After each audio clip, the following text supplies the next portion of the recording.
The following program is rated TV MAL. It contains strong language and is intended only for mature audiences.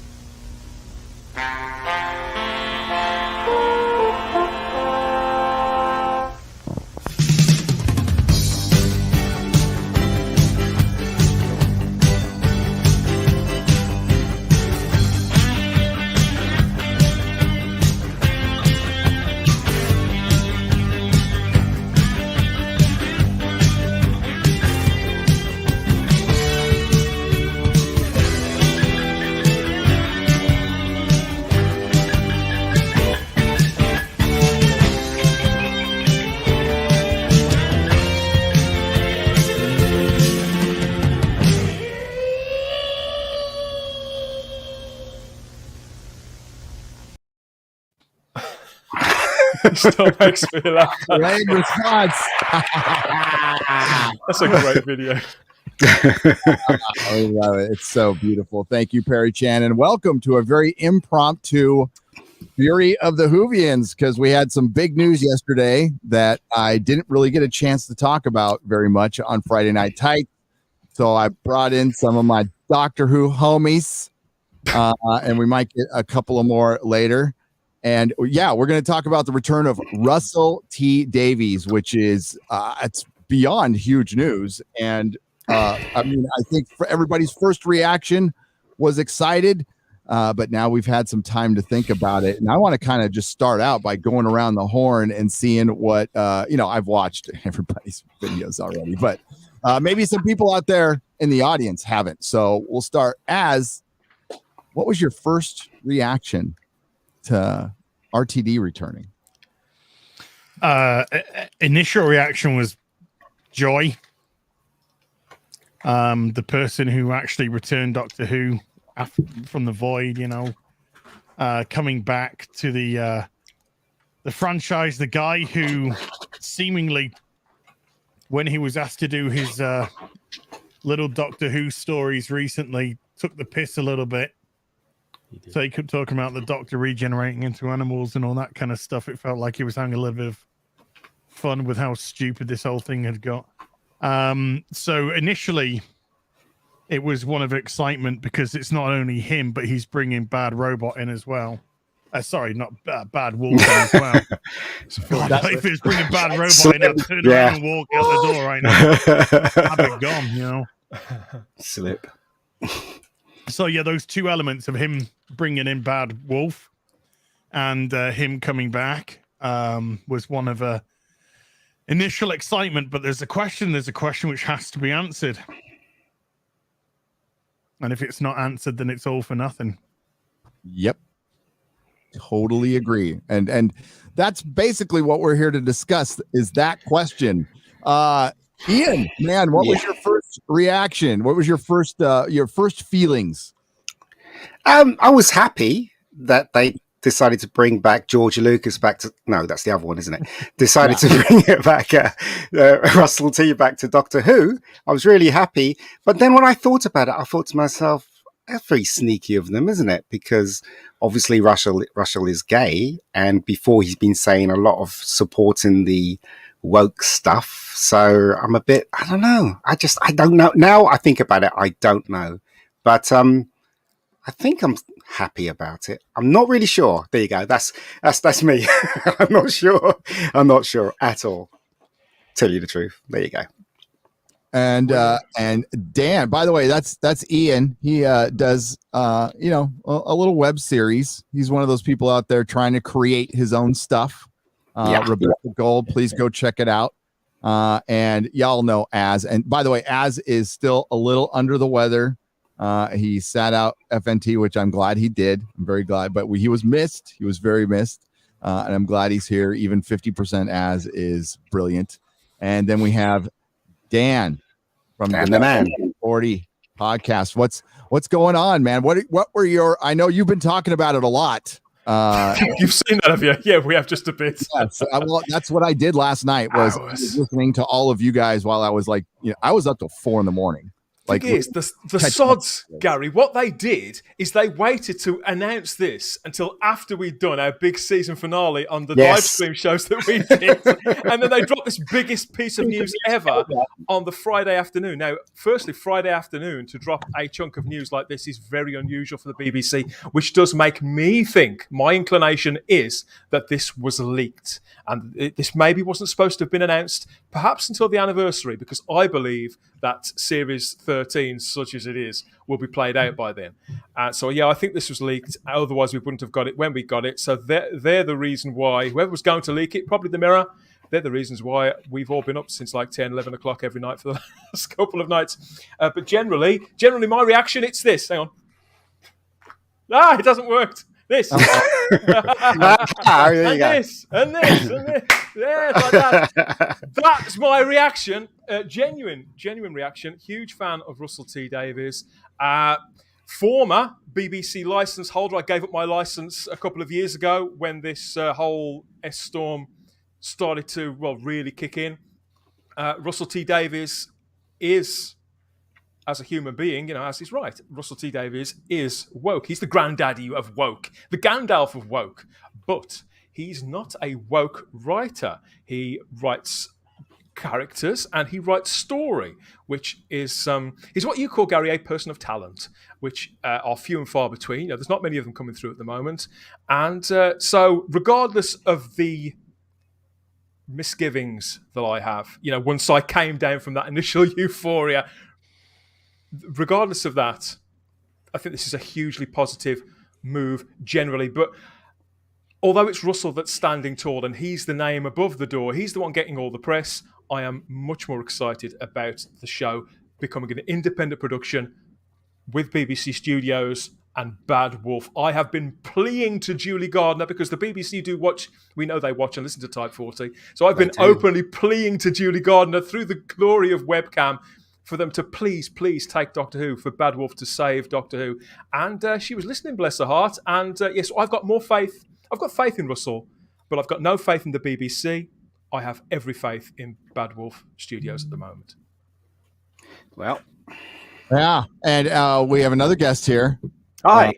Hi. I'm really sorry about your most recent election. And you're more than welcome to come down here. We need more people like Bowles Trek. What's up, buddy?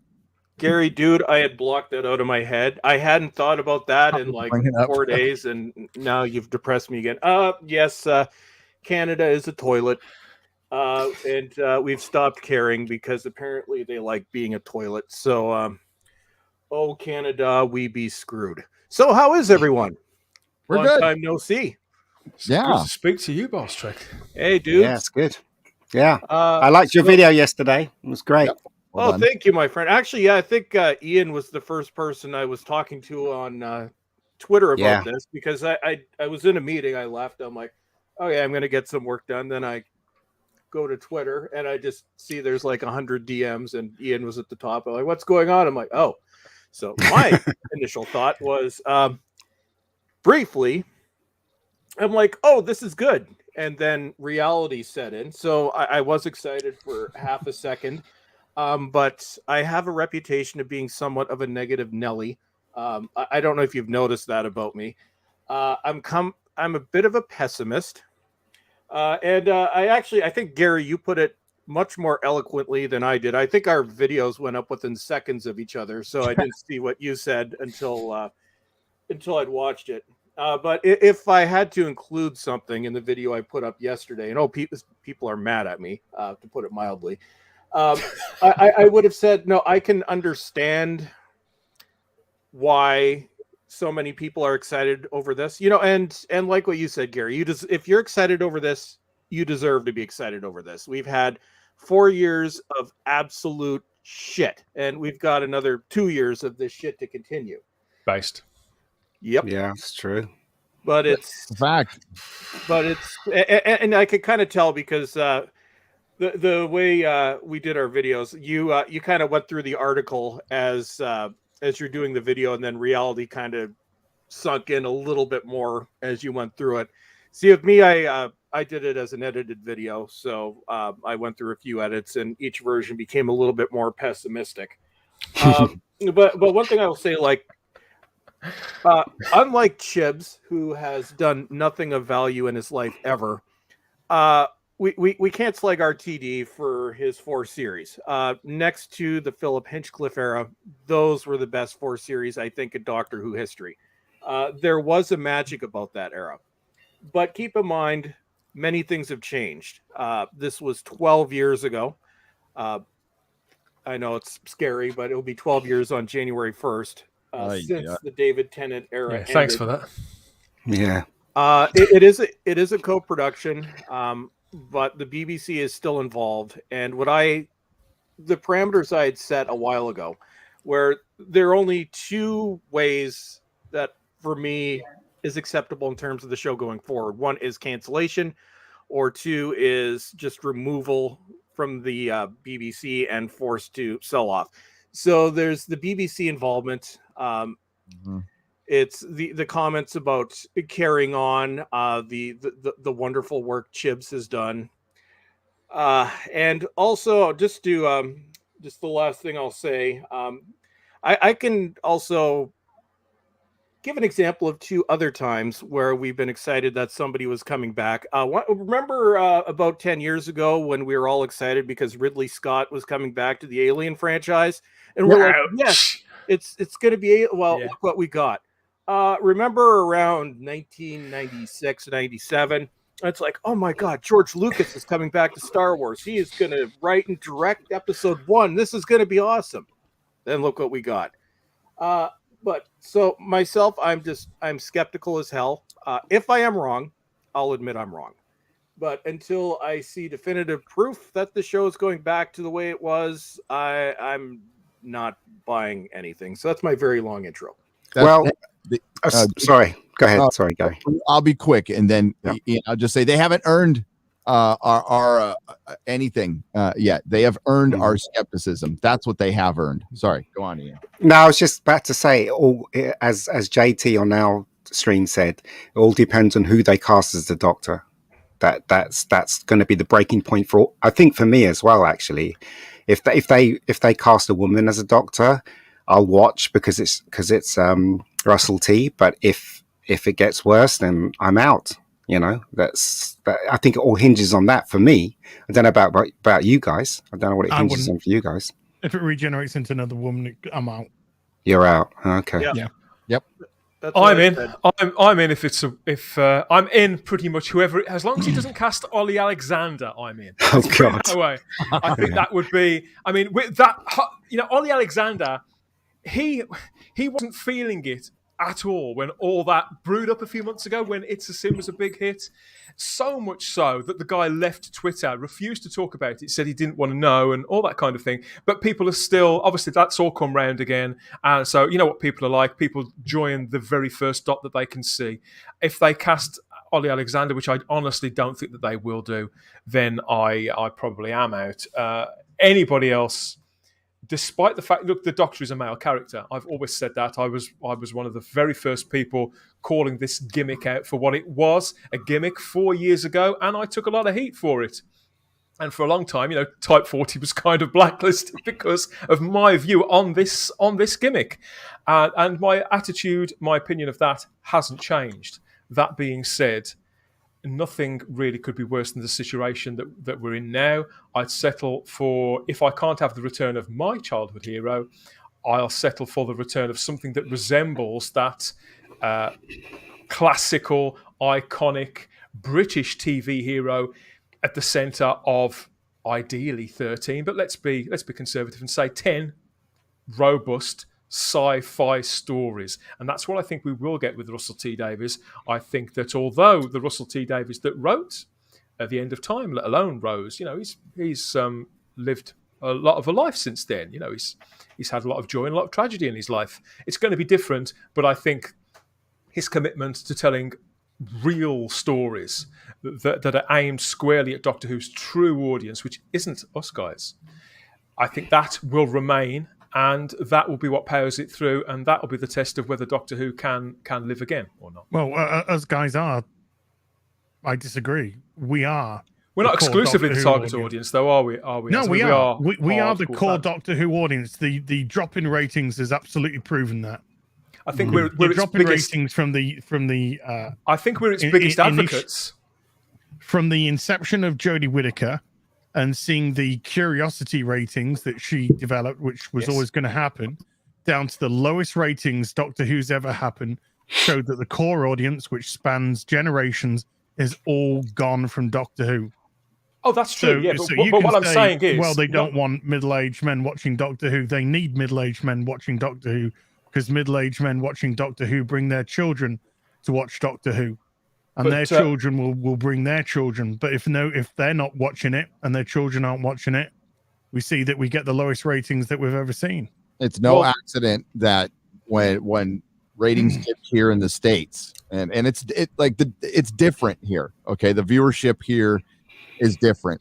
What Doctor Who got in the modern era was some refugees from other fandoms that helped build it. Like there was particularly Harry Potter fans. Harry Potter fandom went over there because it ended right around the time when Doctor Who got on Netflix, and it migrated over there. And you're right. As for example, that's the one show I watched with both my kids, and they were into it and they loved it. And they started going out and dipping out when it started getting woke, and it was before Jodie showed up. When I say that about us not being the target audience, what I mean is dyed in the wool hardcore fans do not make up that much of a percentage of Doctor Who's general audience, which still did up until recently come from going out live on BBC One or BBC One HD on a Saturday night. It's a family show with a broad appeal. And whilst you're right, as people of our generation have been the ones who, in some instances, I think, dragged our families in front of the TV to see it. I don't think that we were the reasons why they stayed, and I don't think they were the reasons why we were the reasons why it stayed successful for 10 years. Well, no, you can bring a horse to water, but you can't make it drink. No. Yeah. Piers Wenger wants a different thing than we do. And he made that statement at the end of the article that discouraged everyone. That was deliberate. He put it in there to remind everyone, oh, yeah, Russell T Davies coming back, but we're still sticking with the editorially fine Doctor Who. The thing is, if Russell T does bring the Doctor back as a woman, as I said, I'll give it a chance. I'll watch the first 3 episodes, but if it doesn't click with me, I'm not watching anymore. It's the same thing with Jodie. I was willing to give her a chance. First episode, that was it for me. First episode was so bad, I just thought, no, I'm not watching. I can't watch this. This is absolute nonsense. So, what if a man turns up to your door tomorrow and says that's your wife? Who? Who, Jodie? What if a man knocks on your door tomorrow and says, "Hi, I'm your new wife"? What am I going to say? I'm going to say, "Get out of here," and shut the door in his face. Yeah, why? There you go. There's Doctor Who for you. There you go. They've skin suited. No, totally. You can. Put I'm not disagreeing with you, but it's not going to be the same thing. No, I'm not disagreeing with you, but I'm also I'm kind of agreeing with Dan as well.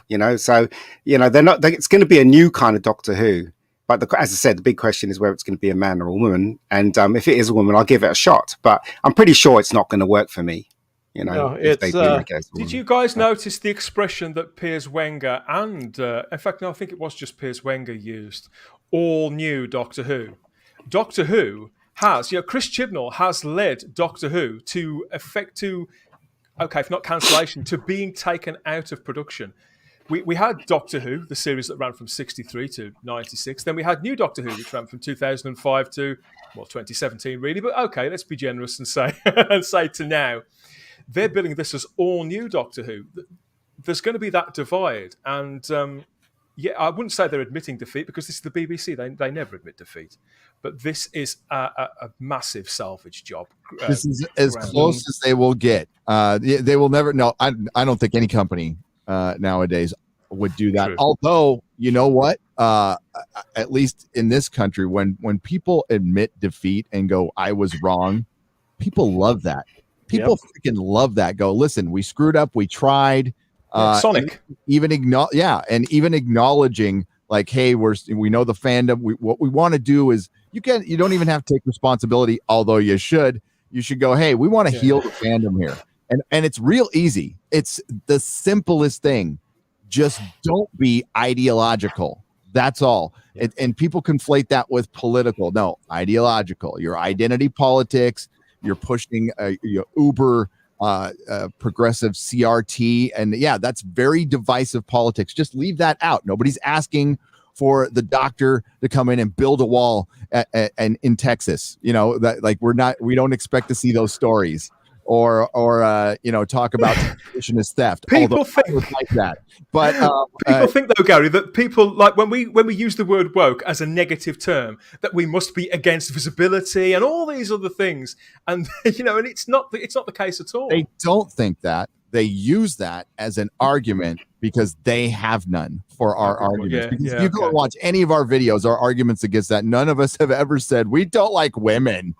Yeah. Talking about one fictional character in one, and I like when I was talking to 100. Well, okay, sorry. When my videos were getting 100 views, when I was reviewing the Capaldi era and struggling through those shows, like trying to find ways to like them and be positive about them. I would say in those videos, and I would get out of the 2 comments I would get, people were busting on me. I'm like, the doctor's a dude. The doctor is a dude. You cannot change the doctor into a woman. It'll be a total disaster. And it was. And my suggestion was everybody else's suggestion, which would have been the easier move. It would have taken some commitment. But if you did just pick a female character from Doctor Who and do a show on it, and then have it run concurrent with Doctor Who, like, in the fall, you have that show. And then, in the spring, summer, you have Doctor Who, and you just have more Doctor Who and you're making more money and your license actually gets more valuable. Right now, all the value in the Doctor Who license is the RTD era. That's why they brought him back. It was an absolute desperation move, and it was a smart move because now people are going to actually tune in to Series 13 thinking there might be some, it's left to lead up to the 60th. Isn't it interesting? His first episode is going to be the 60th anniversary and not a build up to it. Yeah. No, totally. As I said, we saw a picture where it said Unit is back. That the logo of Unit, didn't they? Where was that, Dan? I can't remember. That is the graphic. I've got a floor graphic. I don't know if you guys have seen it. Yeah. It looks like some sort of new unit HQ or base of operations where they've got the emblem from the 70s version of Doctor Who, so the circular one that divided up into the global areas, the United Nations Intelligence Task Force around the side. Chibnall did get rid of Unit a couple of specials ago. It's back in the Centenary special. So that toy is back out of the box. It's it's window dressing really, but do you guys think that they were actually talking to Russell while they were shooting this show or before they started shooting this version? Oh yeah, that's been rumored for since series 11. It's been leaked from multiple sources that behind the scenes both Moffat and RTD were beyond pissed off with what Chibs had done to the show. So I think this has been going on behind the scenes for a while. But the one problem, there's many problems. One, like what Gary was saying, what they've done to fandom. A lot of Doctor Who fans are never coming back because of the way they've been treated the past 4 years, regardless of what happens. It's been made very clear, you're not welcome in fandom, go away. But another problem is in terms of canon, in terms of the show. Canon is so damaged at this point. Like, it's been absolutely eviscerated. The only way around that is to completely retcon this entire era, going back to Peter Capaldi's Regeneration and picking up from there. And that's the only way around this. And I don't see RTD being willing to do that. So that was the second question I was going to ask Bolstrick is do you think he's going to go and retcon the retcon? Well, and Gary, I sent you a message in the private chat. So retcon the retcon.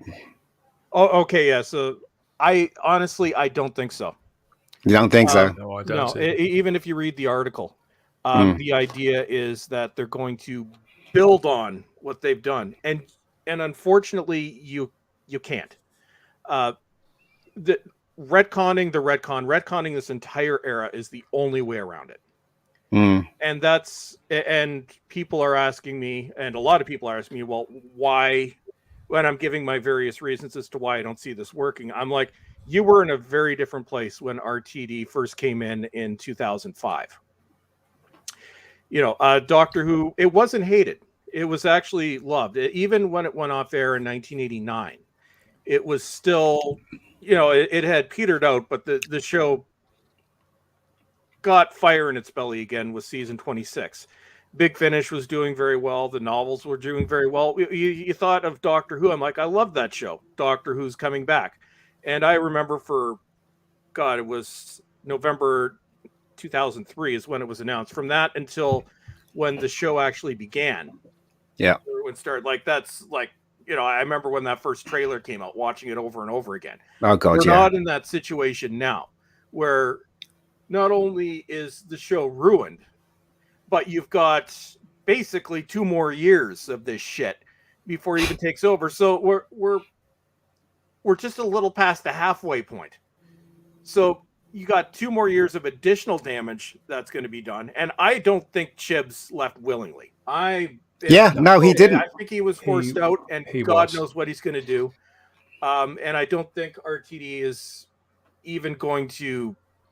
He's not going to mention the era because that's poison. But what is Chibs going to do in the final 2 years? Because we know that he's vindictive. We know he hates the fans. His ego is unreal. So this isn't 2005. In 2023, it's a damaged show. In a different world, dude. Yeah, totally different world.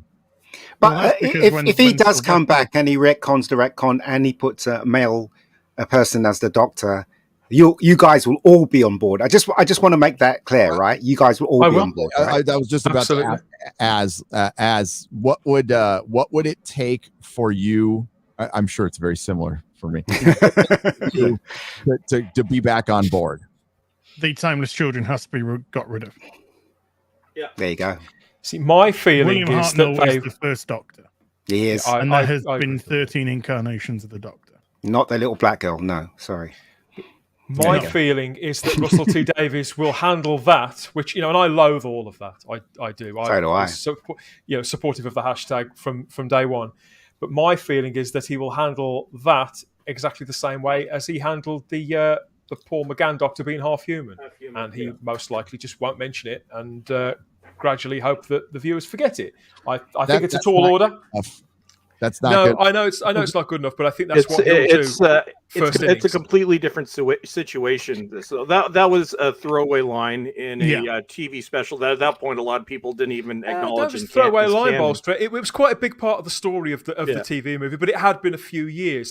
I'm talking specifically about match one, day one for this 60th anniversary special. There's a whole series to come afterwards where he may do more. But I think for that 60th anniversary special, I think it will be, firstly, I'm sure it will go out. It'll be a movie. It'll be in the cinema as well as on TV. And I think it will be a distillation back to a stripped back look at Doctor Who, that core value of a doctor, a companion, an adventure in space and time with very little lore of any kind. I just think it'll have quite a big budget, and that will be the specialness of it all. Yeah, I mean, it's like, and for people who don't know, like how bad the origin, the canon, the retcon was destroyed. For one, Doctor Who is called Doctor Who. It was always supposed to be a mysterious show. Nobody ever wanted an origin or an answer, ever. And I guess it's a bad analogy, but it would be like if they say, well, Luke's origin is absolutely the same, except one of those robots who was with Padme switched the babies at birth. And Luke actually comes from somebody somewhere completely. They found him at a portal. And and he was originally a black girl, but then they changed him at birth. God, it almost blocked it out, Gary. Doctor Who is the Doctor is a little portal baby. A Problem Being had the best name for it. I can't remember. We'll bring him. He'll tell it. But yeah, it's horrific, and it's not. I mean, I am willing. I am willing to compromise. I was always of the mind like, hey, if we get a female doctor and it sucks, I'll just suffer through it, and the next doctor I'll just jump back on. Yeah. I heard very early on, along with all of you, that this wasn't just, they weren't going to just bring in a female doctor. They were going to retcon absolutely everything because it didn't work. They knew thematically it didn't work. So they had to change the origin. There's other theories out there, but no, they simply wanted to make up for the very white past of Doctor Who. And that's why they lazily brought in the first female doctor of color, Jo Martin. So the next doctor, because the wokerati that they answer to now absolutely would be insisting on a black female doctor next. They had absolutely. Well, I think an important point as well hold on. Sorry, Bob. Go ahead, Az. These are the very same people, by the way, that didn't fucking watch Jodie Whittaker's Doctor Who. Yeah, I know. Yeah. I know. So stop listening to people that don't give a shit about the show. They're only interested in the superficiality of what they can control through social media. They don't care about the show. They don't care to watch the show.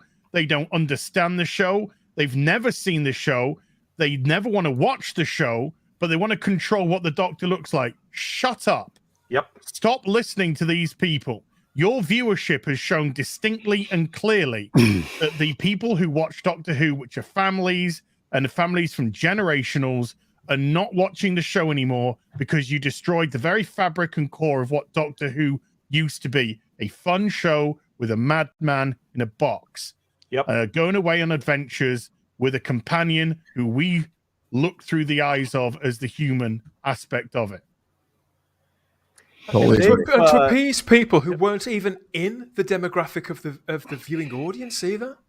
And they don't watch it. No. I guarantee they don't watch it. But I think an important point as well when you're talking about the whole point of the show being called Doctor Who, it's about this character you don't know his past. Both Andrew Cartmel and Stephen Moffat teased the Doctor's past, but neither of them. And Andrew Cartmel has made it clear. His idea was beginning in season 25 with Silver Nemesis, and this is also in the DVD extras. The idea was, okay, we're going to portray the Doctor as God, but we're never going to say it.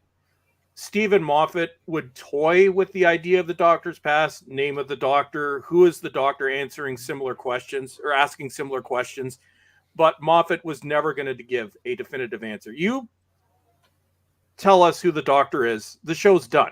Yep. Because the whole premise is, who is this person?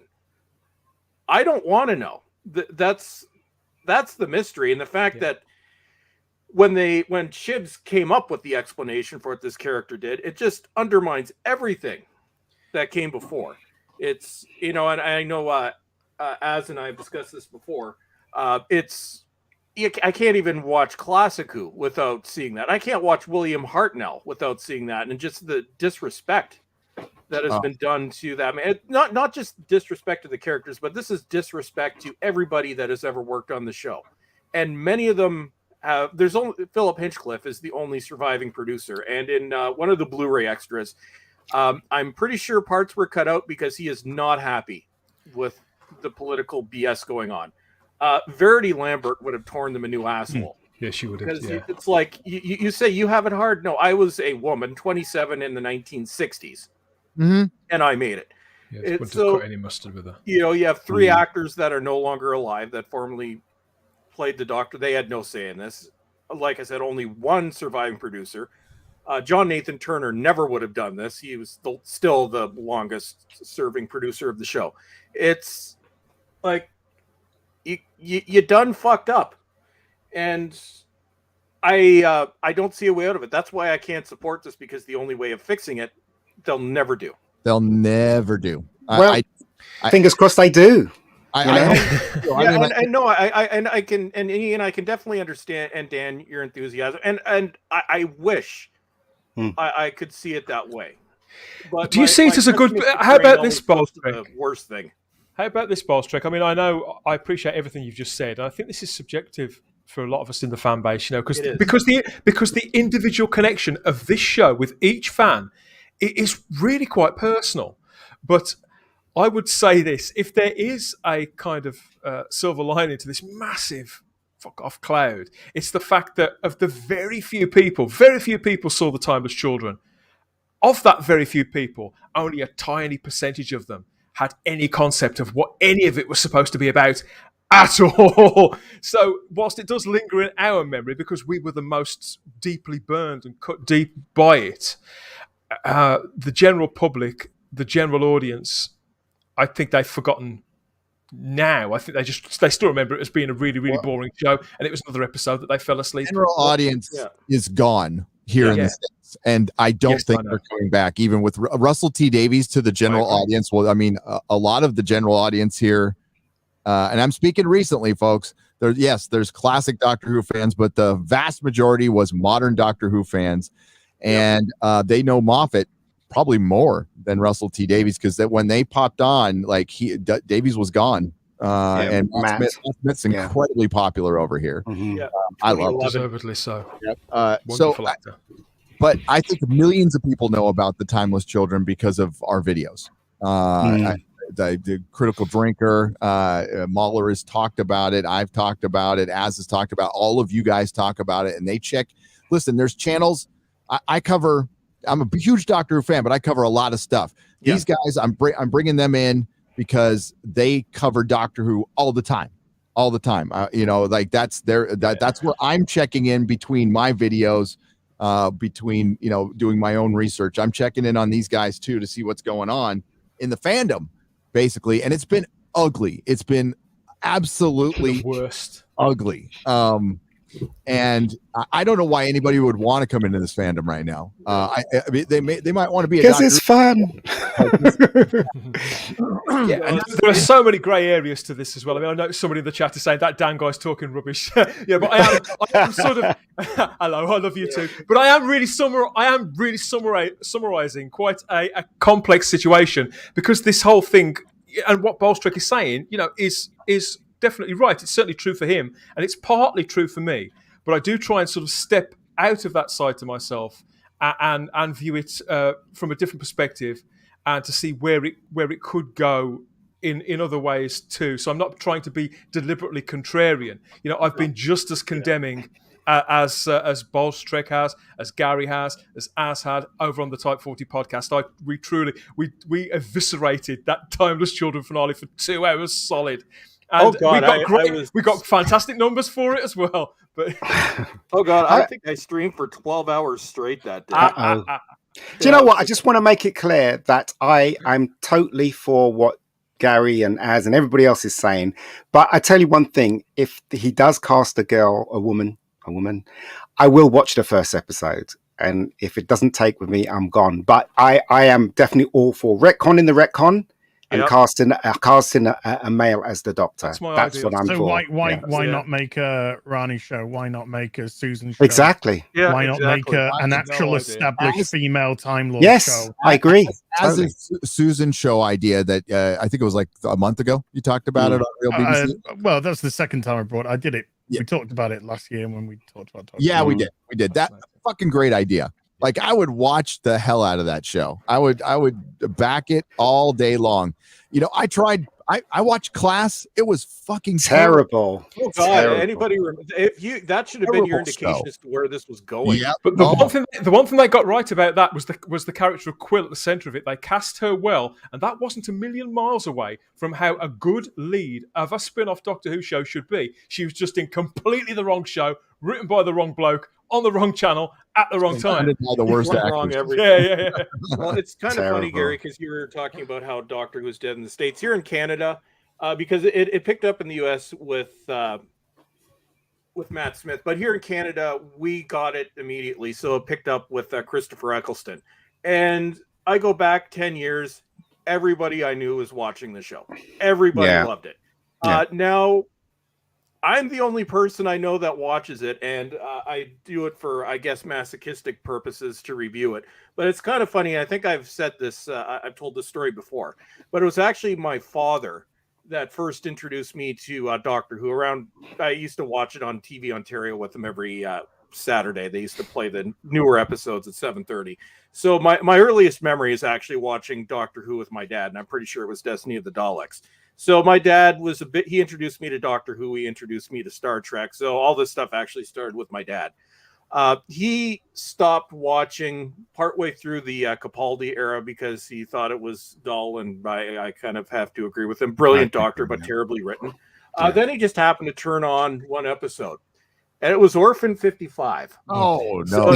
So they still have it on the Canadian Sci-Fi Channel. So he's watching Orphan 55, and he's just like curious because he sees my videos, so he knows I've been dunking on the show, and he's like, "It can't be as bad as what you're saying." So then he watched it. So then I hear back from him after watching. I'm like, yeah. So I just watched Doctor Who.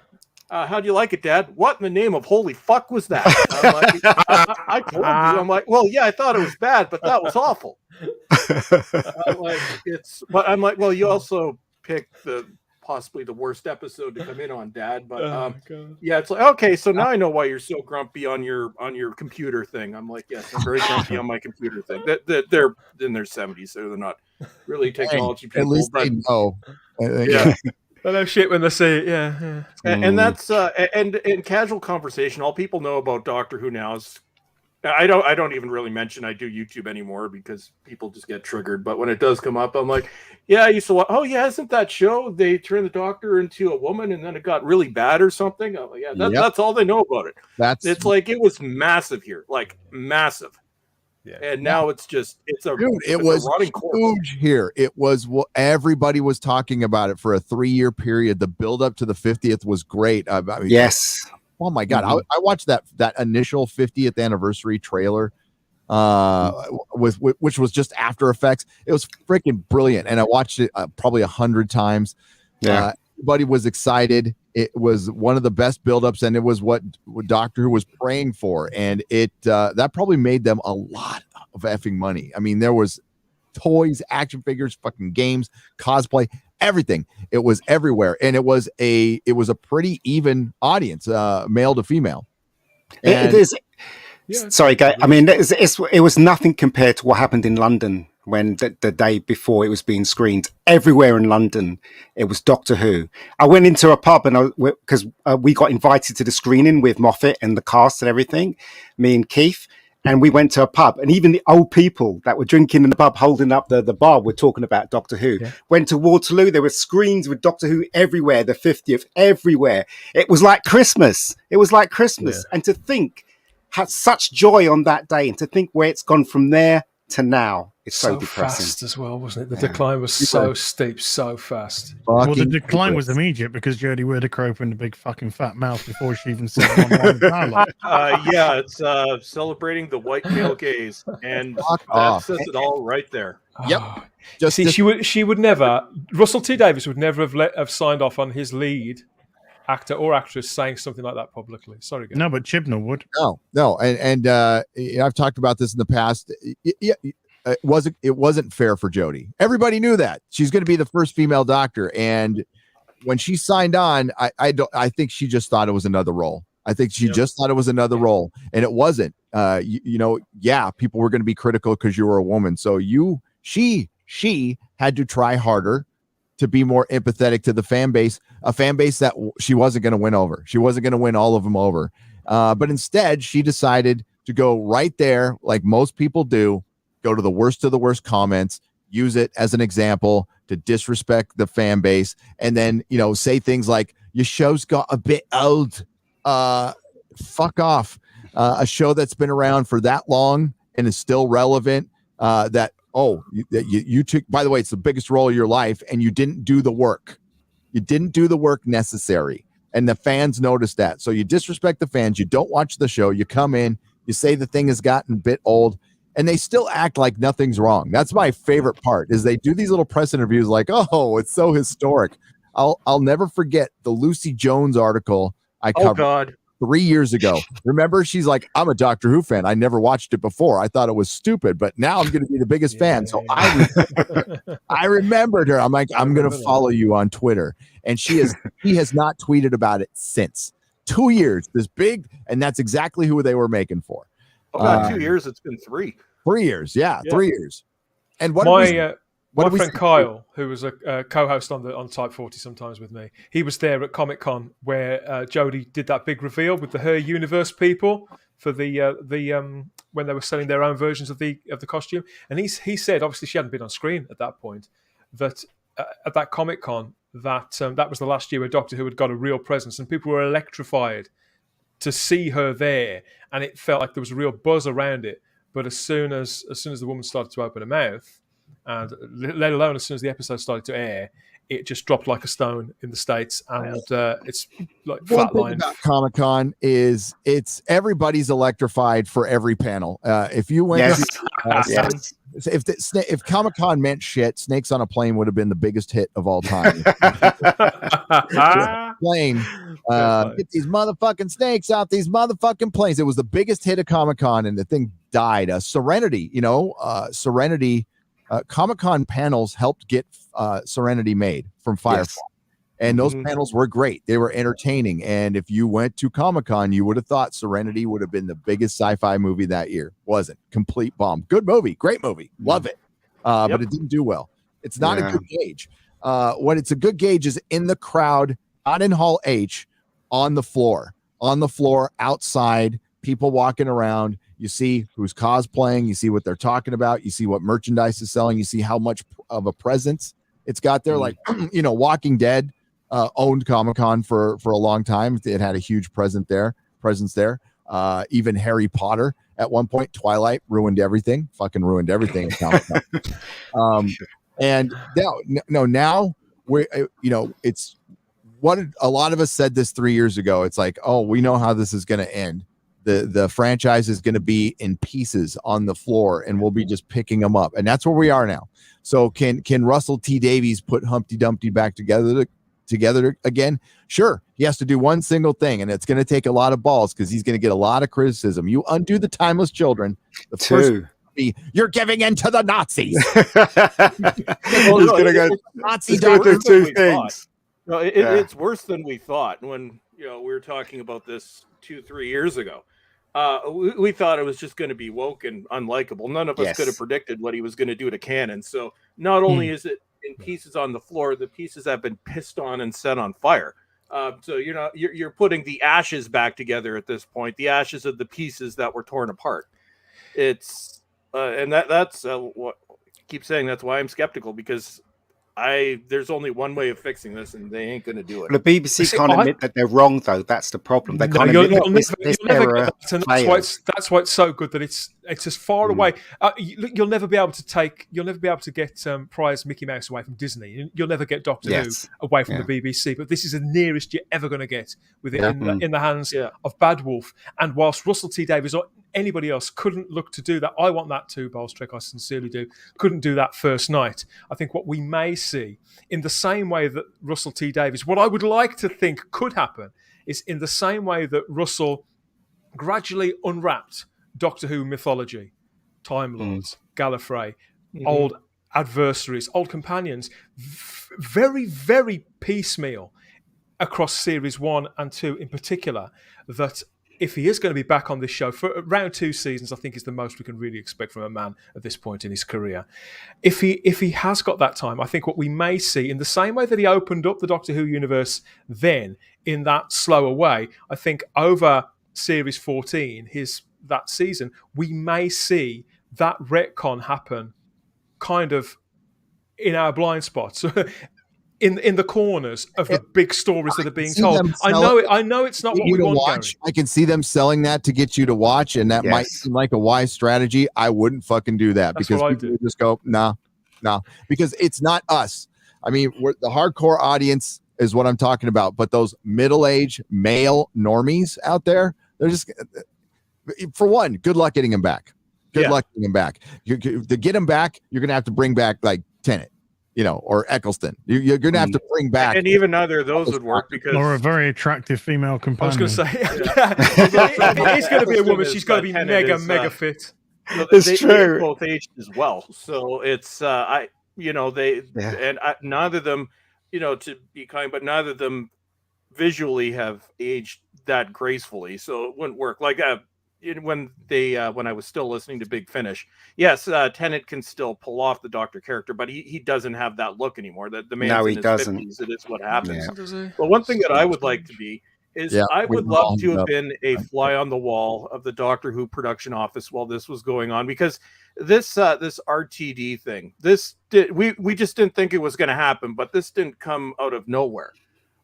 It's my good friend Noel Tardizone actually reported this initially back in August 2020, so over a year ago. And at the time, I decided not to go with the rumor because I'm like, no, this Sounds crazy. Yeah. And no, he was right. His source was right. They started this coup, if you want to call it, back in 2020. And that's why I think things are going to get a lot worse, because I have a feeling that Chibs is very bitter about this, because don't forget, he was going to do a 5-year plan that was announced 2 years ago. That 5-year plan ain't happening. I think Chibs was fired, and I think this was done behind his back to push him out. So, like, if you think it's bad now, it's, my God. I'm just imagining what they're going to do with these next 9 episodes. But to tell you the truth, right, and I don't know if you guys agree, I think Doctor Who died when they cast Peter Capaldi, and I don't say that to be mean or anything like that. I think when they cast Peter, I think that the whole show was kind of, because the fans at that moment in time, they didn't want an old. Thanks, Dan. Actually, didn't want an I old Doctor. You're right. Fans loved it, but if you look at the ratings for Series 8, they're comparable, just slightly lower, but mainly at the same level as Series 7 or Series 7 Part 2, which is the actual Series 8. I have 2 separate series, but that's another argument altogether. But the ratings held steady. What killed it was that break of, God, what was it? A year and a half? It was. They were gone for a while. Yeah. The other problem was marketing. When Series 9 was a year after, but Series 9, the BBC did no marketing for it whatsoever. Most people didn't even know it was coming back. Also, in Series 9, when it took the ratings dive, the writing had a lot to do with it, because that's when the BBC started forcing identity politics on the show, and the writing just went to total crap. So it's, but yeah, even though he's my favorite New Who Doctor, my second favorite Doctor after Tom Baker. Yeah, it was badly handled. Everyone I knew had bailed because it was an old guy playing the Doctor. They were also used to the young guys, and everyone I knew that was Doctor Who fans, they all bailed because of Peter. I don't know, in my circle, obviously. I don't know about you guys. What happened? I don't know many people who. Some absolutely did, but I don't know many who did. Kids, I know loads. Well, that's where they lost a lot of the kids here in the States. Not saying it's just. I'm just saying that's my kids were just kind of bored with it, and I think it was more the writing than Peter. Yeah. It didn't help, Gary, that was around the time they started to they cocked up the figure range, didn't they? They stopped making toys, generally speaking. I think some of the licensees sort of changed over, and then they shrunk those bloody figures. But dude, they were everywhere. They were at Walgreens, they were at Toys R Us, they were at grocery stores. The small ones. Smaller ones were. They weren't here. They weren't here. Barnes and Noble had a giant. That's a book retailer here in the States. Giant Doctor Who section. And it's at every mall. It was there. Series 8. Oh, okay. Yeah, and Forbidden Planet. Forbidden Planet over here had a huge section on Doctor Who. And you know what? Every con I went to, whether it be about Star Wars or Star Trek, there's always a TARDIS. So that just goes to show how popular Doctor Who is. Do you know what I mean? Even in an organization that doesn't involve Doctor Who, there's a bloody TARDIS. So it was huge. And now it's all gone for shit, isn't it? So we're gonna go to the people a little bit here, and then we're gonna bring in a couple more guests. And again, I told these guys, I haven't told you. We got a hard out today because I've got to do. But I'm sure we'll talk a lot more about this in the future. And I want to thank everyone for being here, and a big thanks to Az, who's like hanging in there, buddy. Look at get some Beechams down your mate. That's what I say. That's the ticket. We'll start out. Smith for £2 says that's the trouble with hope. It's hard to resist. It is, and I'm not going to blame anyone. if you are pessimistic, I agree with you. If you want to allow a little hope in your heart, why not? I mean, like I'm sure you're all adults and you know that you might be setting yourself up. I might be if I decide to do that. But you guys, it's been a shitty year, and that's and what Capaldi said to Missy, by the way, as well. Really? Yeah, Capaldi, that when he's trying to let the master back in, he says, she's like, why? And he's like, that's the trouble with hope. Yep, that's what they put it there. And listen, it's fine.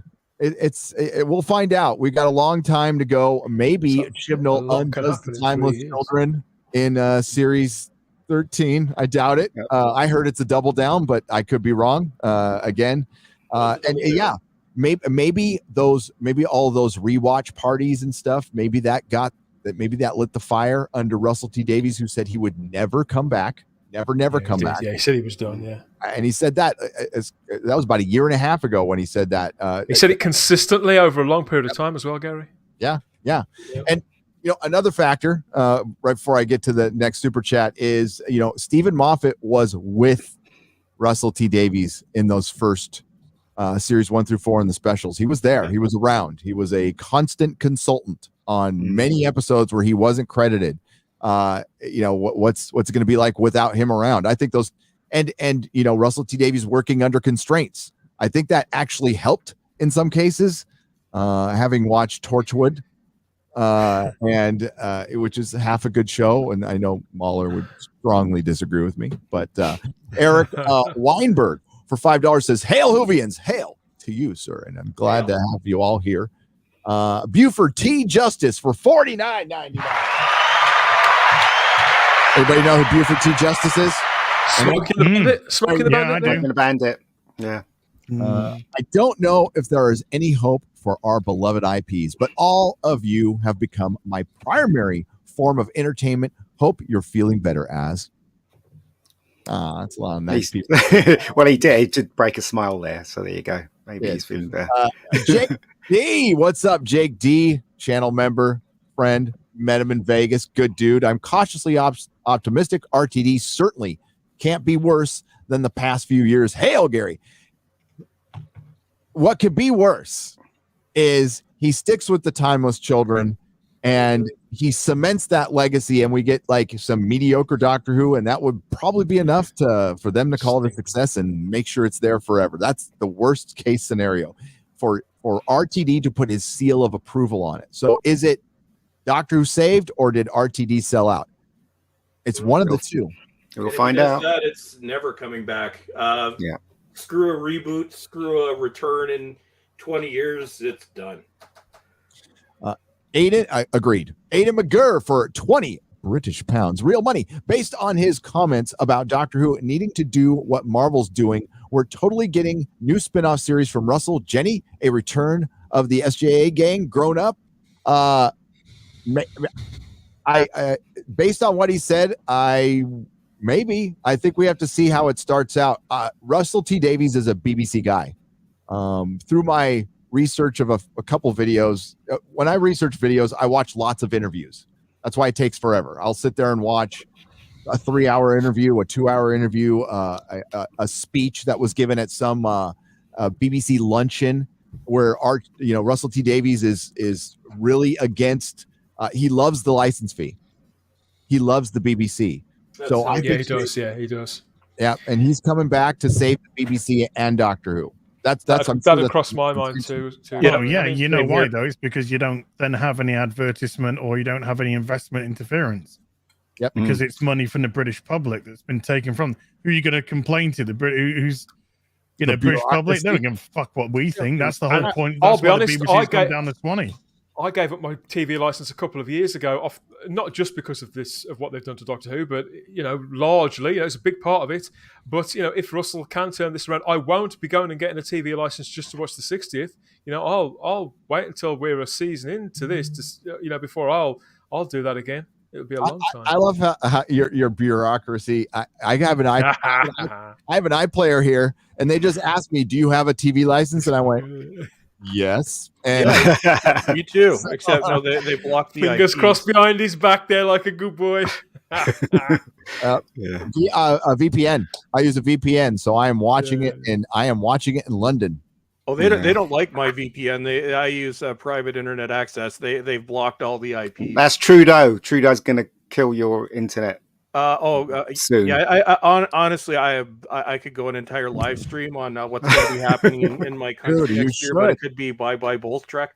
But that would take 5 hours to explain, and I won't go into that. Let's just say, nice knowing y'all.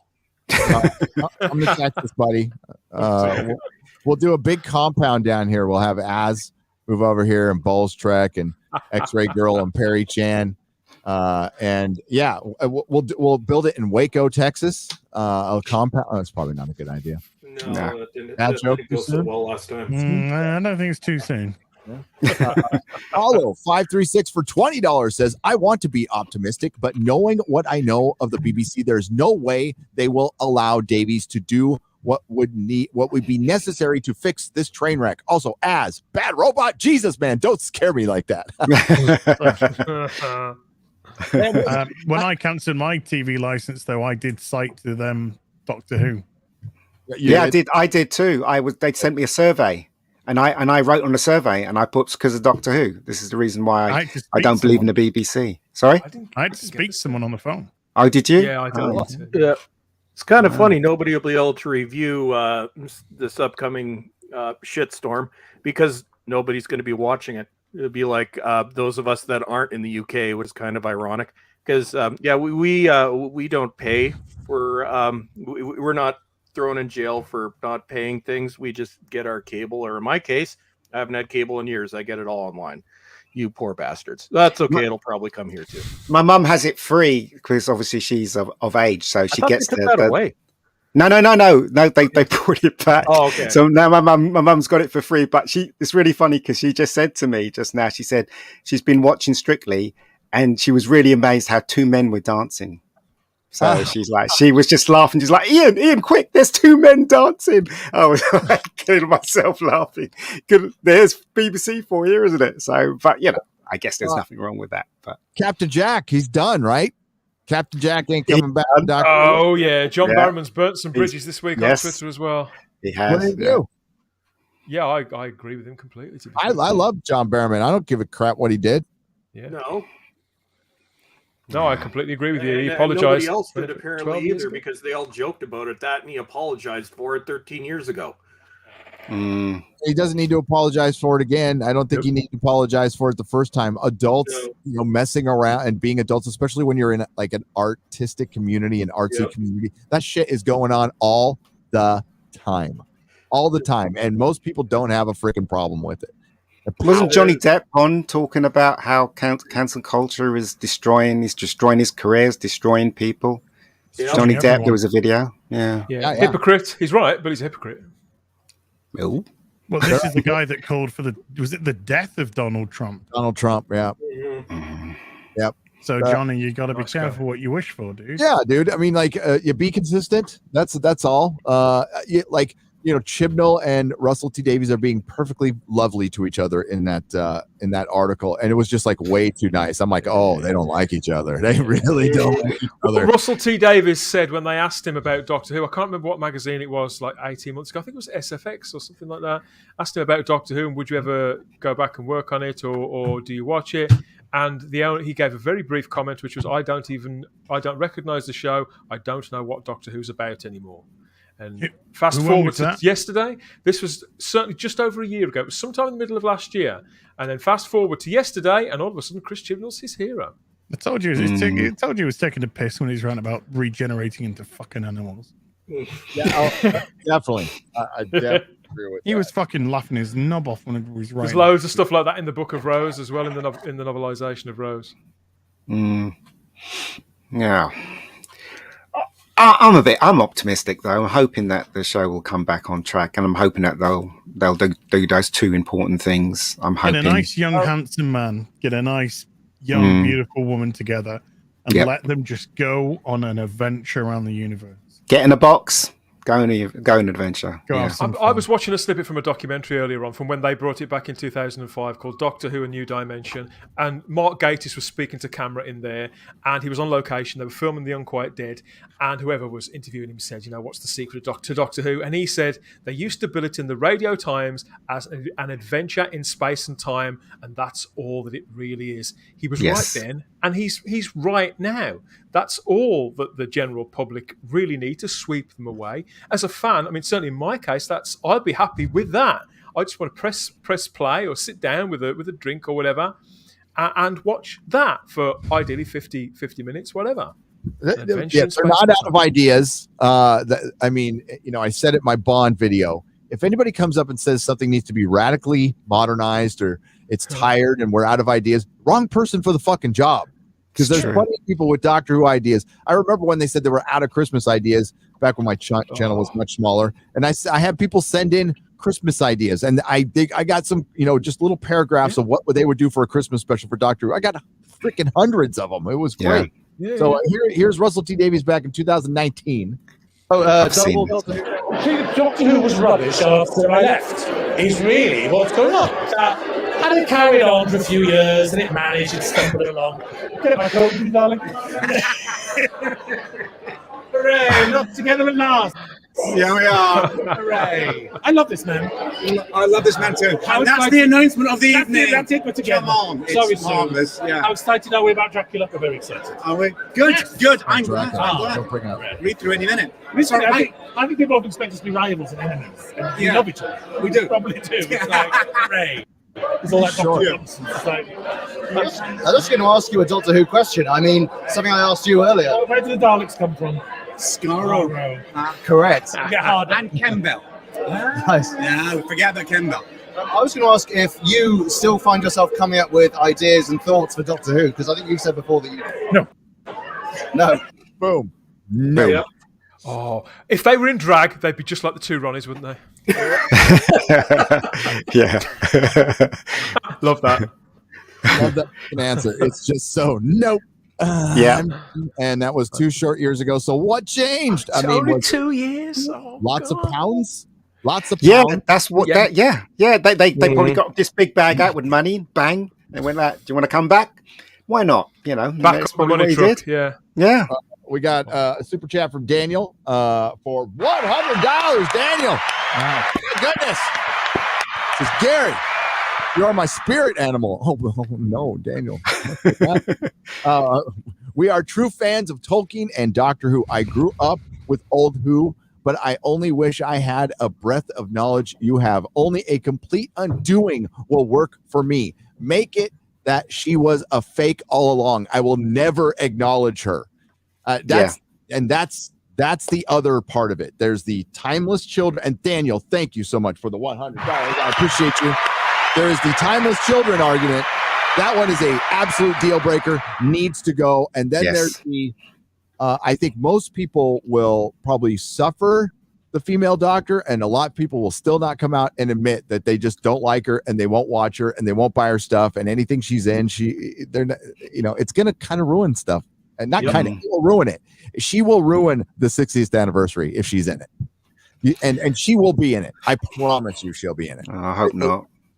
She might not even die at the end of the last special. Yeah, They that's- might oh, leave it that's- to the they 60th kill her. anniversary. Yeah. Yeah, but that's what I was saying. As yesterday, I was saying, I bet you any money they won't. When she does, if she does regenerate, it won't be anything horrible. Like she won't get shot or stamped on or fall off a thing. I bet you she'll regenerate by I don't know something that doesn't hurt her. Basically, She'll That's what I ascend, Ian. She'll ascend. read. Yeah, Like the gorgeous phoenix that she is. that's what I No, think. she Anyway, will, so she will choose to regenerate. yeah, look, there you go. See, there you go. That's Yeah. Yeah. Oh, and she'll go back and retroactively choose all the other regenerations for all of the other doctors. She'll make all of the decisions. She's yeah. Yeah, definitely. Whiskey for $9.99. Hey guys, off topic. Do you recall an old BBC TV show called Spidey? It's about a wall crawling cat burglar. No. Does anybody recall this? No, but I'll be looking it up later on. What Yeah. year was that? Any ideas? Oh, Yeah, was this like back in the 60s or hang on? I gotta get here we go. Spidey. Isn't that Spider-Man? No. Oh no, That's what I was thinking. That's not the link I want to send out. Dun, dun, dun. I know there was a Spider-Man TV show that I watched in the 70s with Nicholas Hammond that Nicholas Hammond. Yep. Yeah, Loved I love that. I absolutely loved it. All right. For the last few, we're going to bring in a couple more. Share that link, Lee, with Noel. And we're going to read a couple more super chats until they come in. So we got Daniel, we got Sam Whiskey, we got Cyberman Strikes for $5 Australian. Says, Az was missing for Friday Night Tights, and he's watching all of the Doctor Who streams celebrating the return of RTD. Gary, you need to make Ryan watch more Doctor Who. I can't make Ryan do anything. I can't make him clean his fucking room. How do you expect me to get him to and he moved across the country away from me now. So like kids do. He tried to get as far away from me as possible. He was going to move to Texas, but he decided to go to Florida instead. Well, I think Florida is much more likely to actually flip than Texas. But we'll see as time goes on. Hickory Dickory, thank you for the $4.99. I will try to get Ryan to watch more Doctor Who, but unfortunately, the first one I made him watch was the last New Year's special. Why did you? Why? Good way to lose a friend. They called Child Protective Services on me. Oh, mate, what'd you do that for? Jeez. He had it coming, that boy. What if they brought back the Dr. Donna? No, Dr. Donna's like, nah. I like. It's fine for a 5-minute gag, but it was never going to go anywhere. That's certainly no character you want to follow long term. It irritated the crap out of me after 5 minutes. So that's me personally. Yep. Said it 1,000 times. Damian Lewis for the Doctor, says Eric K for $2. Based. Tom Ellis. That's what I say. Tom Ellis is the Doctor. Let's get him again. Yep. I'd go for that. I'm totally down with that. Sheen, down with that. Sheen. What is the guy from? I always forget his name. The black. Oh, Martin Freeman. Martin Freeman. No, maybe. No. I could see that. Aiden is Asa Butterfield. The guy from oh shit! You mean Richard Armitage? He would be good too, but no, that's not the one I was thinking of. It was we're all old, mate. That's what we are. I was laughing at problem being icon.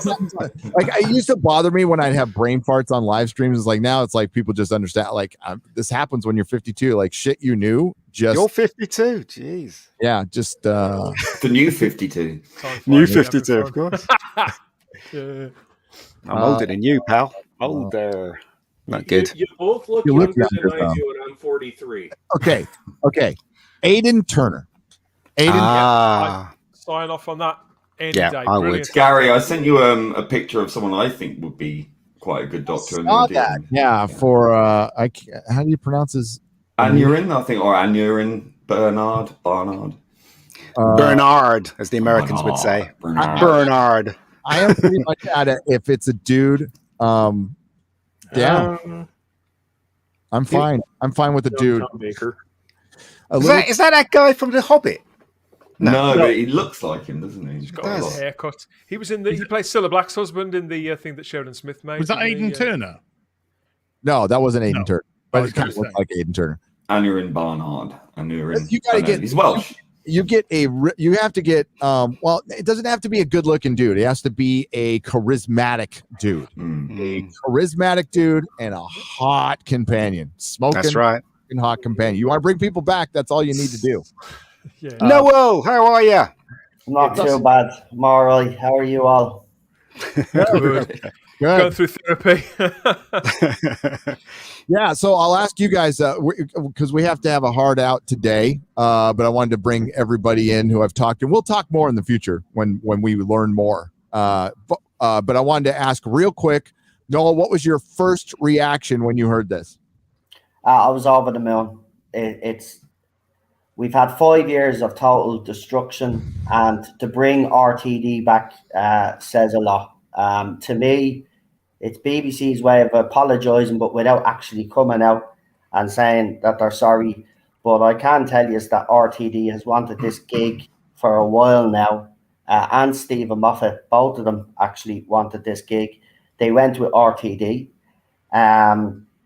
It's going to be co-produced with Bad Wolf Productions, so which means BBC will not have as much say as they've had in the past.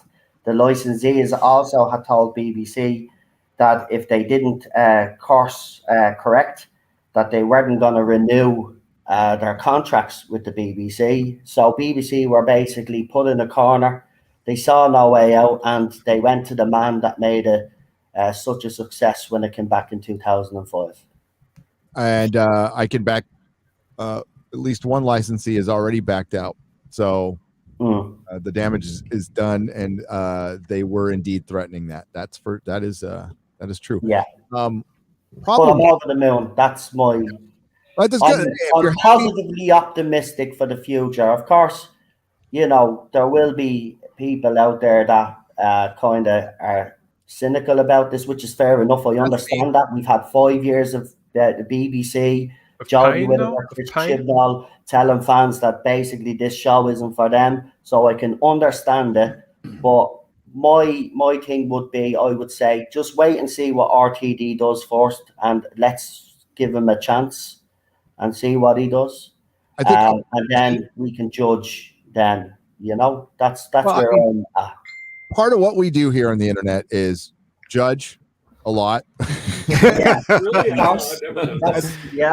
I am. God will judge. But I think BBC hasn't earned shit with me, but RTD a little. The fact that I'm even entertaining this is because of yes, I do.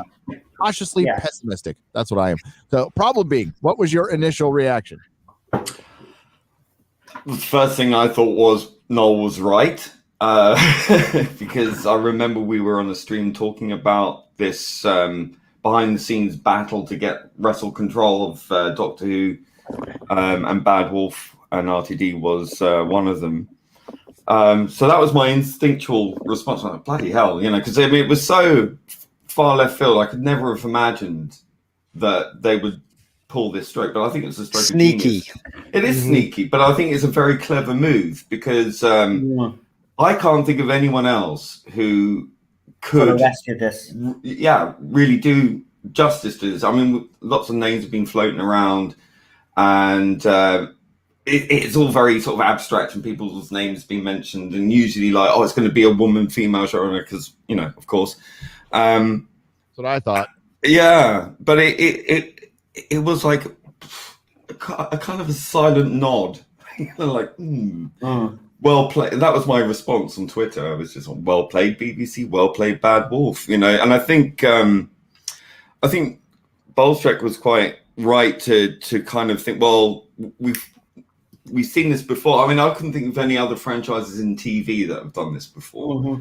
But when you think about George Lucas coming back with, you know, the prequel series and things like that, it's not necessarily a shoe-in that is going to be a sign of quality or success. But I think if anyone can do it, a safe pair of hands. I predict really that RTD will do the first series and then he'll hand it off to someone else in Bad Wolf. So I think he's going to be training someone up to shadow him. That's what I suspect will happen. Yeah, but I was excited. Yeah. Good. I think, I mean, when I saw it, my first reaction was happy, that like I smiled. So, and then I talked to Az, and then I had very little time to make a video, right? Yeah. So I had it, and I usually take days, and I'm like, I have an hour, so I'm gonna do. No, it was watching your face as you're getting through that article, because you could tell you're like, yeah, this is exciting, and then you get, oh no. Oh crap! I'm like, yeah, that's pretty much what my take was. Yep. And Az lost his mind when he got to that part of the article. I watched everybody. No, he did. I gave it and I watched it all the way through at normal speed. That's what I do with my friends. I don't think it matters if you watch it fast or not. That's fine. But yeah, it all depends on who he picks for the Doctor. But it was interesting how they worded that on the tweet, where he's going to in for the 60th anniversary and beyond. Follow. So is it plural? Is it singular? I don't know how. Yeah, the word that was used was beyond the 60th anniversary and beyond. He will. I reckon everybody is right on the panel. I reckon he will be with wherever team he assembles.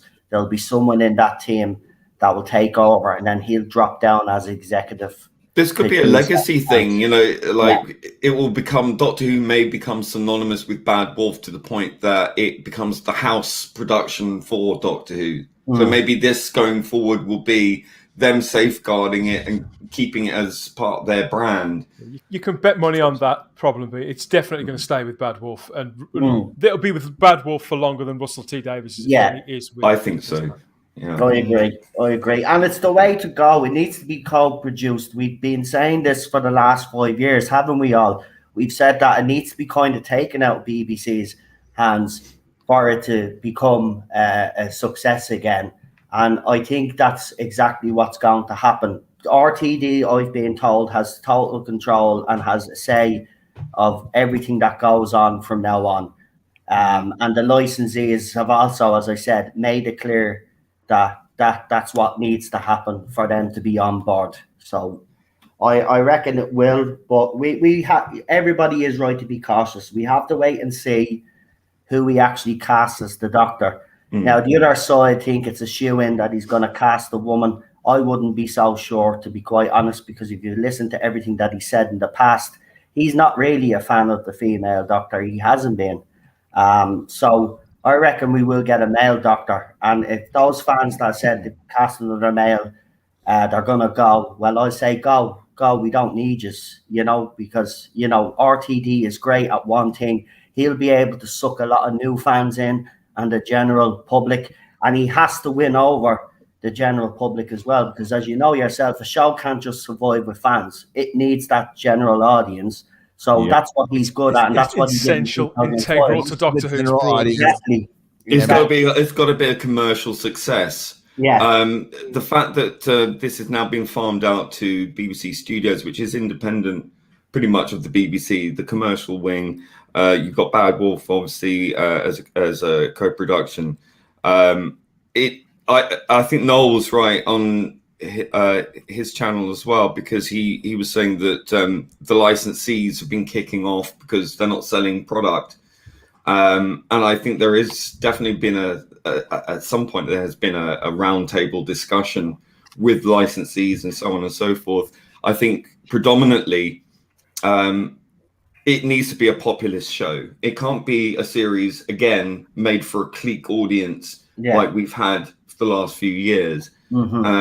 It's unconscionable to me that they would continue being controversial, let's be honest, with Doctor Who. It needs to appeal to a broader British audience. That's what it was made for originally, and I think that's what the Americans love about it. And I think it would be a massive mistake for their bank balance if they sank it with continuing the same route. From what you've just said, probably that attitude. Now, Russell T Davies, he's been a writer. You know, he's got another decade plus on the clock. Lots of hit shows like Years and Years, It's a Sin, Very British Coup, big shows that were high quality, big shows. So for all that he's maintained that career, his general attitude towards the general viewing public hasn't changed at all. He knows how to tell a story. I mean, the thing I noticed, you guys probably all remember this, the thing that has changed for Russell T Davies, because he spoke about it so publicly, was his attitude towards casting has now evolved, I suppose, if I was being generous. He now believes, for example, that if you are casting a gay character, it has to be played by a gay actor, and the same with which I disagree with. It'll be I've always disagreed with that as well. Yeah. But it'll be interesting to see that. Therefore, in light of that, I think statements like that discourage me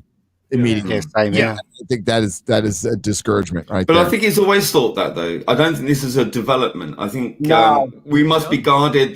Because I said on Null Stream earlier that I think that he cast Hugh Grant in A Very British Coup only 3-4 years ago to play a gay man, even though Hugh Grant's straight. You know, things like that. Yeah, I mean, I think Gentleman recently.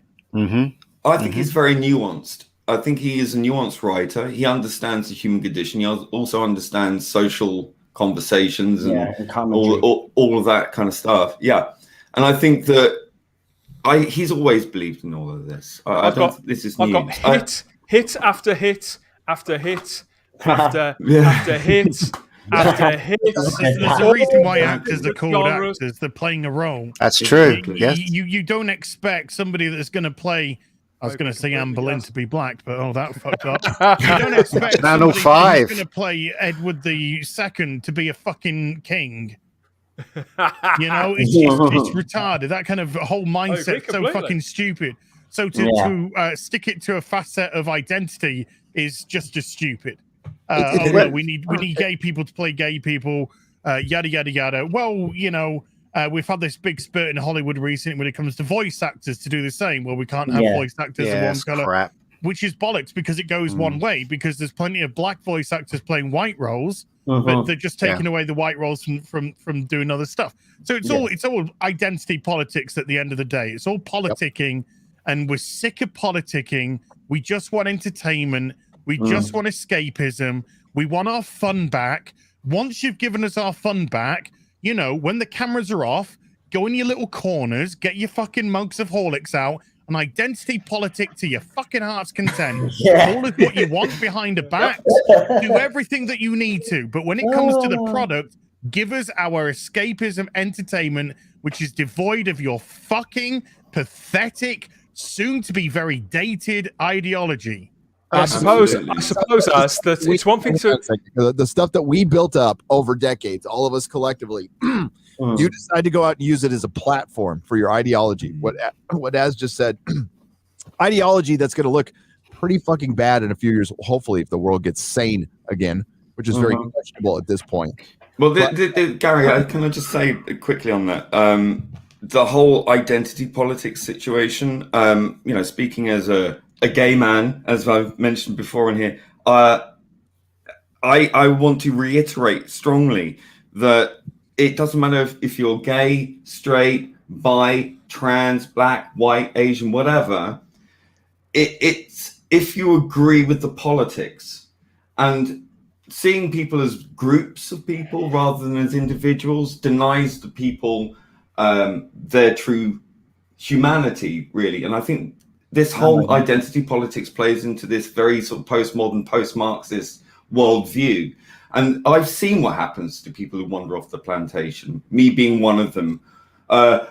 It's really, really disgusting the way that the BBC and organizations and groups of people use groups of people and form it as an identity, as a sword and a shield to criticism. And I think I having seen what happens to people who don't agree with this political messaging, who aren't radical, extreme, far leftists, and that doesn't mean you have to be far right to disagree with it. That's a complete nonsense. And this is a very disingenuous argument. And I'm tired of being used in this way. And a lot of people agree with me. And I think that it's extremely racist, extremely homophobic, and extremely transphobic, and all the rest of the phobes of these people to claim that they can speak for all of us as a group. Yeah. And I don't agree with that. And I think we need to stop pandering like this. It would also mean that gay actors wouldn't be able to take roles of heterosexual characters. But they have been playing gay people have been playing straight for decades, right? Yeah. Hollywood for 100 years. Yeah. So to have that, you can't say, well, if it's going to be a gay character, we need a gay character playing it, and then with a straight face turn around and say, well, of course a gay character can play a straight man. You can't say that with a straight face because you're immediately showing your hypocrisy. Exactly. If it can work one way, it can work the other way. So all you're doing is you are preventing.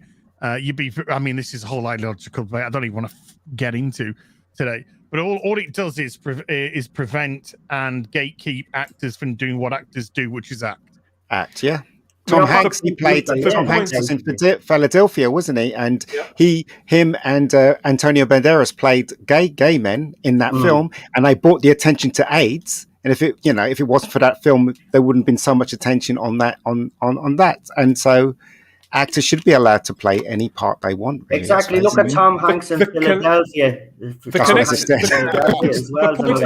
point that I felt that was important to connect to with this, though, was the fact that you've got Russell voicing that belief, and then you've got somebody like Chibnall who carried that through really to the way that he crewed his writer's room. Yeah. And, let's not forget that Russell won't be writing all of these himself. He'll do what he did before. He will bring writers together, maybe 4 or 5 writers. And I have more faith in Russell to go to the right writers. Back Jamie Matheson. Okay. Matheson. Easy shoeing. Dude, that guy's great. And at least one episode off Moffat. Yeah, well, I reckon Toby Whithouse as well will be a name that will be brought in as well. I think what RTD will do is he'll look at his era and he'll bring in writers that were successful during his era, and he will bring in some new writers as well, I believe. Peter Jackson to direct. Well, he's definitely bringing someone in to groom them for the takeover from him. That'll definitely happen. Peter Jackson direct the 60th. Yes, yes, that's what we want. If that doesn't happen, I'm going to be. No, Gary. We're getting close to having to stop now because I have a hard out, and I apologize because the conversation was fucking great. Thanks for having us, Gary. No cheers, problem. mate. I'm gonna read a couple more super chats, and we're gonna jump out of here. And what I'll do is I'll catch up on these tomorrow, probably in the morning, on Nerdrotic Live. So 11, 12. In the morning after my member stream, I'm going to catch up on these and continue the conversation tomorrow. But I've got errands to run. So SJ Almighty says they need to completely remove the Chibnall era. I would love to see Capaldi episodes penned by Russell T. Oh, I would too. Oh my God.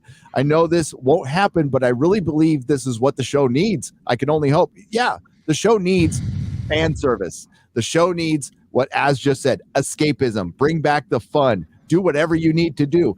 They were always free to do all kinds of stuff, but it was I don't know if it was BBC was limited on budget, but like why not do a single 8th Doctor series?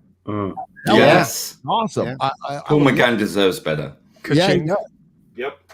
Yes, and all it would make was money, and you wouldn't have it's Doctor Who. You don't have to have the biggest budget in the world, just some decent writing. Yeah. Bulk of the U.S. audience came on board with Tennant and Capaldi, and they lost us. We bulk won't be back, says Russ Mann for $5. Yeah, a lot of those, they had kids. They did something that no franchise has done or equaled recently, is they brought in a bunch of kids, and they lost them as quick as they got them. Sad. On the donation side, we have somebody telling us, and I agree. Gents, I love you guys. So I have to say, don't get your hopes up too high. Keep them at a low burn. Keep an eye on it and wait and see. If it's good, it's good. And that would be awesome. I need them to show me, not tell me. They have not earned any of it's just because of RTD. Any of us are even smiling about this and talking about it semi-positively. But as it stands for me right now, Doctor Who's dead, and it remains dead until they undo the Timeless Children. I would like them to undo the entire Chibnall era, but that's not going to happen. That's just not going to happen. Fingers crossed. That's what I say. Hey, if it does, I would be happy to eat crow on that. Very happy. And that's on the donation. Me too. Side. Thank you, Caligulove, for the $10 on the Streamlabs side. And we'll do a couple more. Bring back Paul McGann and Murray Gold, says J-Lo Flicks for $2. Yes. Oh, Murray Gold's coming back. Oh, yeah. I was just listening to Doctor Who soundtrack on vinyl the other day. It was so nice. I listened to Gallifrey this morning, actually. Oh, you did? Such a god. I think that's his best. I think it's so, and the way they've woven it into other things. I mean, the Capaldi soundtracks. I don't know if they released them all. I think they just released 9 and 10. 9, 10. But there's one they haven't put out, and I can't remember which one it is. Yeah, I'm listening to Dark Eyes at the moment. Dark Eyes 2 on Big Finish. Great story, but if I ever hear Tardy Box one more time, I'm gonna punch something. Yeah, I hear you. Dear. Hello. He's gone silent. He's gone silent. Can you hear me now? I can hear you now. Okay, no, I just knocked something over there. I was trying to pull out my dark eyes, but I ended up almost knocking. It's not worth it. I have to, trust me.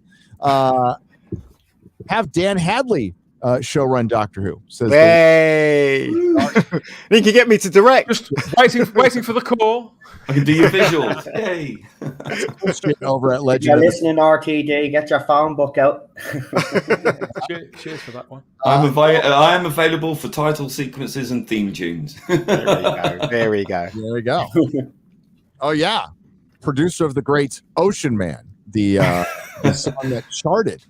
He's also done a Michael Shane titles. He's done a Michael Shane's 14 Doctor title sequence. It's very good.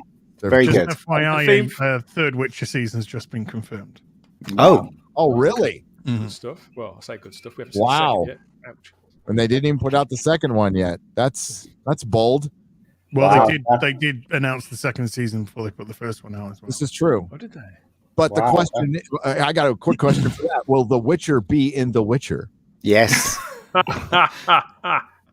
probably get kicked in the balls by a woman. Repeatedly.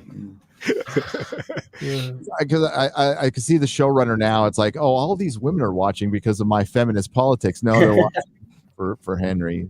I just wish they'd stop all the nonsense, man, and just, as I said, just entertain us, for God's sake. It's not even hard to do. Just write good stories, and I'm baffled by it all, to be quite honest with you.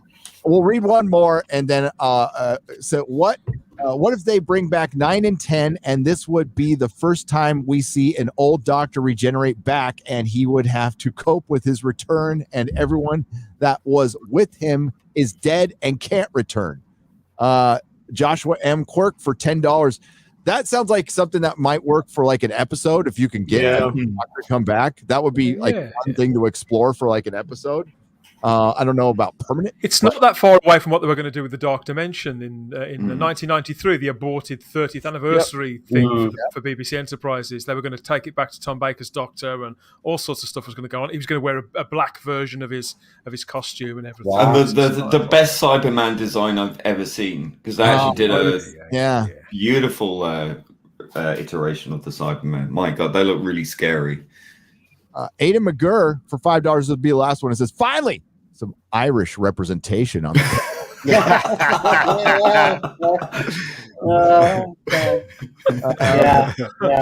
representation. Do better, Gary. I'll try to do better.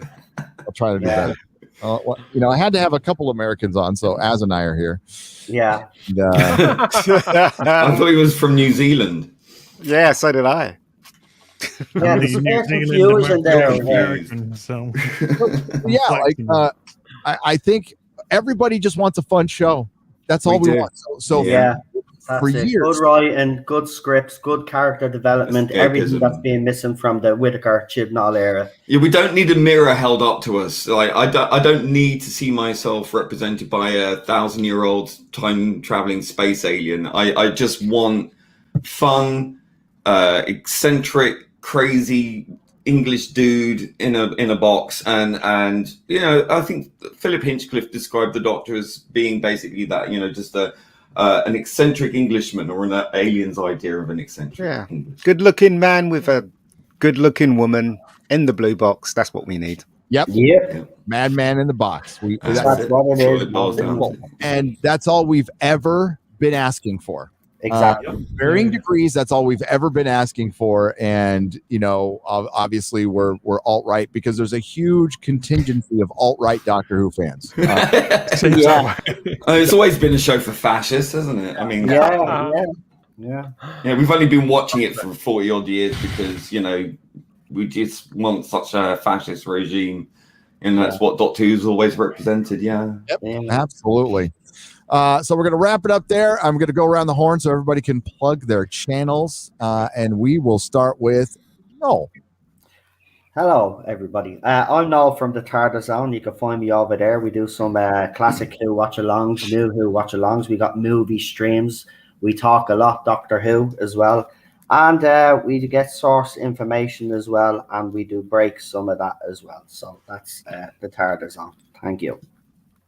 Good job, Noel. Thanks. And Problem Being, is there anything you want to plug? Just you can follow me on Twitter at Being Problem. Also, I've got my sort of CGI stuff and music on my other channel, Aldred Audio Visual. But I would also like to say that I stand with Melina, and she's one of our fandom who's been harassed off of Twitter like Starry-Eyed Girl was before. And we just want to say, can we just stop the bullying in this fandom, please? It's enough. It's enough. That's exactly. Yeah. Just fucking block people, for Christ's sake. Yeah, Just if you need because to, look, guys, I say this, but this is back and forth. This isn't one way. Oh no, you're right. This is back and forth. You're doing just as much as you're giving, and then you're complaining that you're getting bullied. If you want to stop it, cut them out, block them, move on. But you can't be playing victim when you're doing it yourselves. It's not for me. It's for vulnerable people. I block people all the time and ignore them. But when they go after someone who's more vulnerable, I'm not accepting that. No. What they need, don't engage on Twitter if it becomes like stressful in your life. It's supposed to be just there to. I mean, it's something to do while you're waiting in the line for the bank. And if it really is getting to you, and people are getting to you, like just get off it. It's not worth it. I get like stuff hurled at me, and as does, and we all do every single day. I don't engage, it goes away. That would be my suggestion.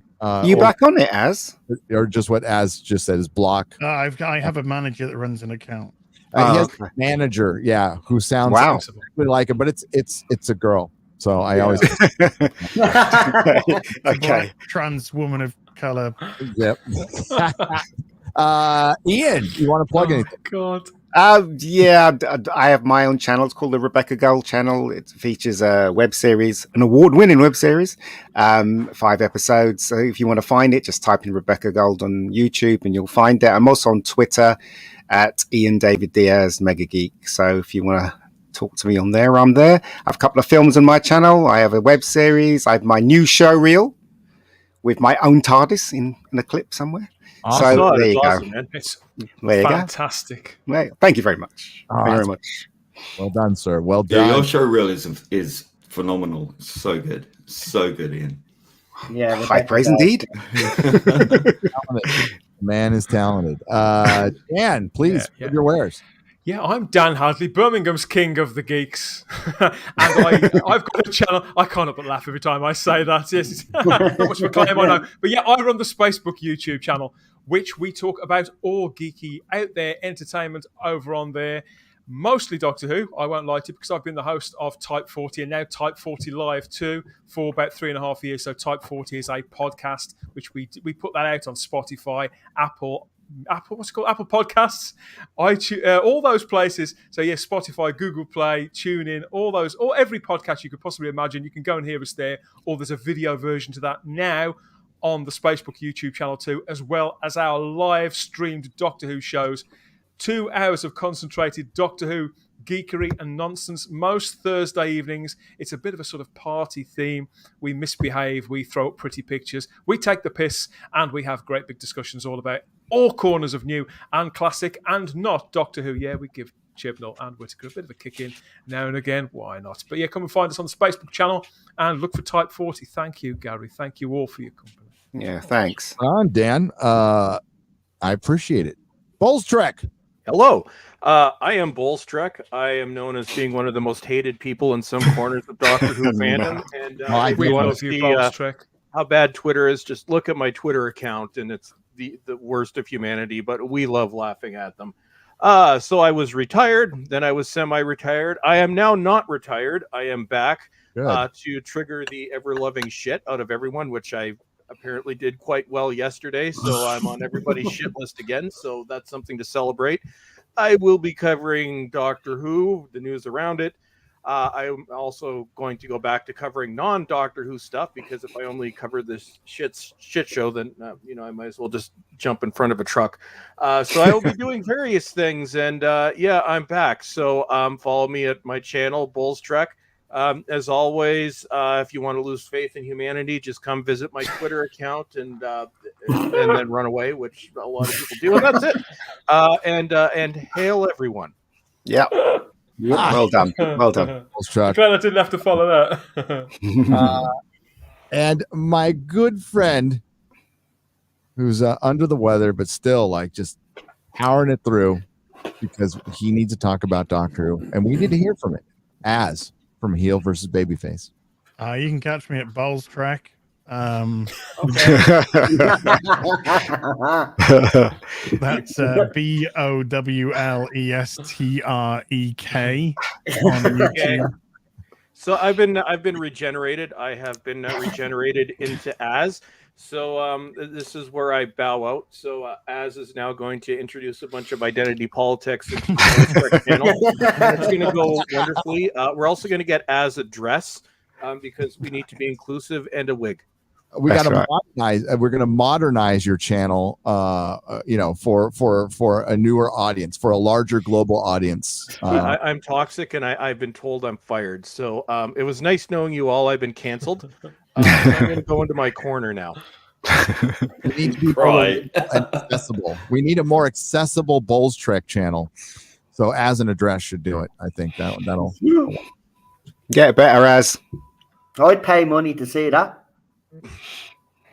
Oh, he's laughing. He's broke as well. His clown OnlyFans probably would have made some money if he would have actually done something. But I'm Gary from Nerdrotic, and you're on the channel, so this will be unlisted, but it will be re-uploaded on Nerdrotic Live within a couple of hours, and it will be available on Spotify and.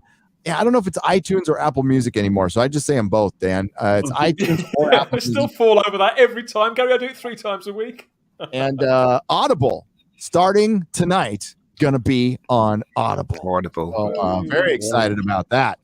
And look for that. So, everybody, have a wonderful day, and we'll see you later. Bye. R.I.P. Doctor Who, till things change.